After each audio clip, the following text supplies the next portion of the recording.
Hi, I'm Victoria Pearson, but you can call me V, and if you regularly watch my channel, you will have heard me mention that I'm having a spiritual self-care day, really quite often. And I have never ever explained what that means. So I thought today I would do a video all about spiritual self-care, what it is, why I do it, and how exactly that I do it. Having a full spiritual self-care day is not something that I would do every single time I'm in need of a bit of a spiritual pickup. I can choose just a couple of the things that I do on this day and do those and feel loads better.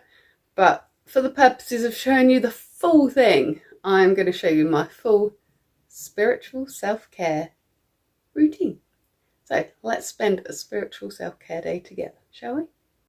So the first thing that I do when I wake up and decide I need a spiritual self-care day is put some of my skincare products on my altar to charge. So I've got my peel-off mask there, that's to let my inner beauty shine through, and I'm telling it to do that for me now. I put my aftershave balm on there and ask it to help me let go of things that I don't want anymore without any irritation or pain.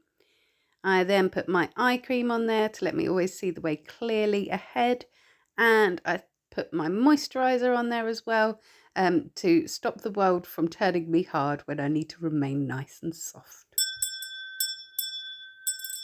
Just doing a little sound cleanse over those to give it a little bit of extra nice energy. Next, I like to nourish my body with something that's good for me but doesn't feel like healthy food. And this is my favourite little snack to make at the moment. You can put any kind of granola in the bottom. I had run out, so I crushed up a Nature Valley cereal bar and it worked just as well. These are the other things that I put in it. So I start off with my base and then I add in some Greek yogurt for the protein, some chopped apricots for the extra iron that they give me because I'm vegetarian, and so I need a good bit of iron going into my system through my foods. I don't like to take lots and lots of supplements.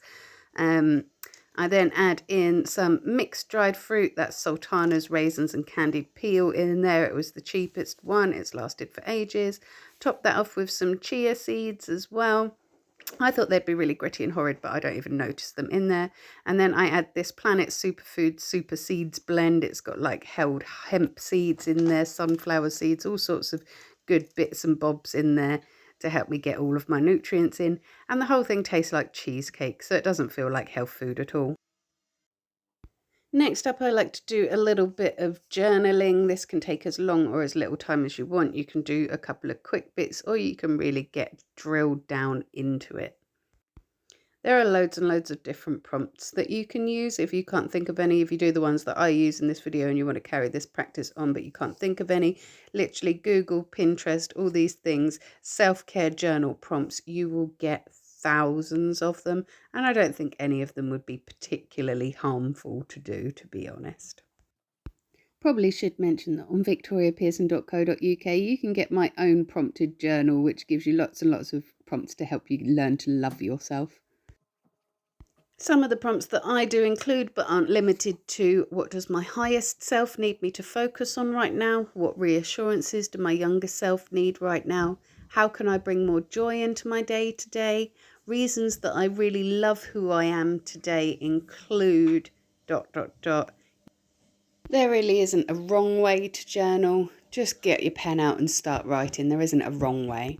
Next off, I like to do myself a little tarot reading, nothing major, just a little 3-card spread. Here I'm using the Arthur Rackham Tarot deck, it's one of my favourite artists.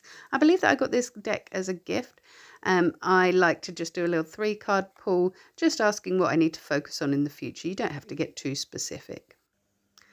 I absolutely love this deck. These aren't the cards that I got, but aren't they just so beautiful? I couldn't resist the chance to show you some of the gorgeous artwork that there is on these. Just aren't they just, every single card is just so full of detail, so richly drawn and just so beautiful.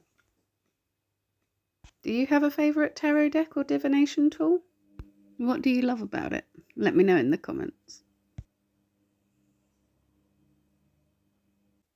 Our minds and bodies are intrinsically connected, so next I like to have a little bit of exercise, nothing major, nothing too strenuous, just a little bit of stretching, a little bit of yoga, something like that, just so that I can really get in touch with my body. I have a really strong belief that our bodies, minds and emotions are all very closely linked with each other. And though I might not always feel like doing my stretching, I might not always feel like doing some exercise, it is a great way to get in touch with yourself and let your body know that you're focusing on you today.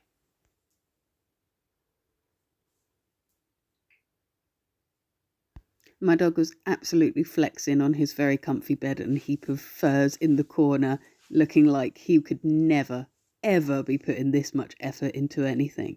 And I love that for him. From a personal perspective, the movement itself helps me feel better, but also just feeling connected with my body helps me to feel like I am more likely to put some effort into myself that day. It's sort of a signal, as above, so below. I'm taking care of my emotional health, I'm taking care of my spiritual health, I'm taking care of my physical health too.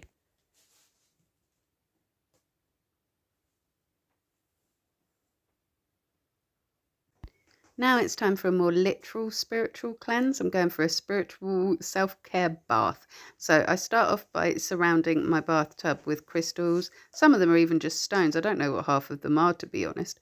And quite a lot of them are on my altar at the moment. I did a whole video about that if you want to see my crystal altar this year. But yeah, it doesn't really matter what they are. It's about what you think that they're for anyway. So I'm just using those to make a sort of magic circle around my bathtub. Oh, that one's pretty. So yeah, once I have got all of my crystals around my bath, next up I'm going to light the candles and the incense. You might notice I've got a little rose there to represent Aphrodite, and there's a little shell behind there as well. I'm going to start running the water, and at the same time I'm going to add in some pink, yellow and red rose petals. Those are going to help invoke feelings of friendship, love and self-love within me into the water. If you don't want bits of plant in your water, you can always just wrap them up in a washcloth or something and put them in the water instead. I'm adding in some pink Himalayan sea salt as well, and a handful of oats to represent prosperity, and because it's great for the skin, and because I'm just making a human soup now, why not? And then I'm adding in a couple of drops of lavender oil for protection and because smell nice. And why not at this stage, really?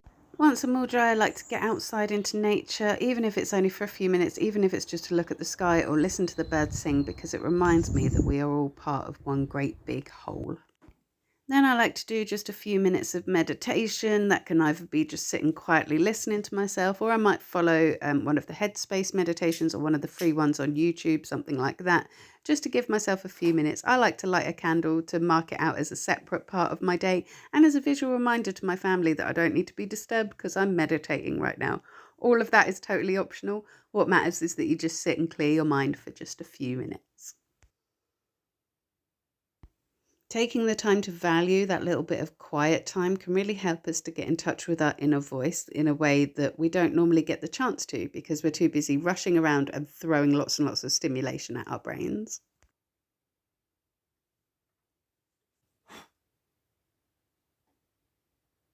Oh, I really hope that you enjoyed spending a spiritual self-care day with me. I hope that you enjoyed it with some of it and you're feeling really energized now, or you at least found some ideas to bring in for your own daily practice or weekly practice that's all about just connecting with all sides of yourself, letting yourself feel what you need to feel and letting yourself really communicate with your inner self. That sounds very hippie-woo, doesn't it? But it's hard not to sound hippie-woo on a video all about spiritual self-care, let's be honest. Anyway, next Monday, I will be back with something totally different, actually. As you will know, if you're a regular watcher again, I do quite a lot of writing. I've written quite a few books. It is very nearly Hans Christian Andersen's birthday, so I'm using that as an excuse to read you a story next week. I hope you will join me for that 6 a.m. UK time. It'll be lovely. It's a nice story as well. Not like a mean ending story like some of mine can be, and I have been told off for. My bad. I'm sorry I killed the character you loved. He had to die. If you can't wait until next Monday to see me again, I do understand. I'm pretty awesome. So I will be here every single morning in your shorts feed. Time's a bit more loosey-goosey, but I'll be there. I'll be taking a great big deep breath. start my day off right, warmly encourage you to join in. Let you know what I'm grateful for. You let me know what you're grateful for. We both start spotting more things that we're grateful for in our lives and everyone gets happier. Don't you just love that? And also, providing I haven't killed him yet, I will be checking in with Dave the Terrarium on the Terrarium Tuesdays as well. So there's lots of opportunities to see me during the week. But until next Monday, you have yourself a magical week.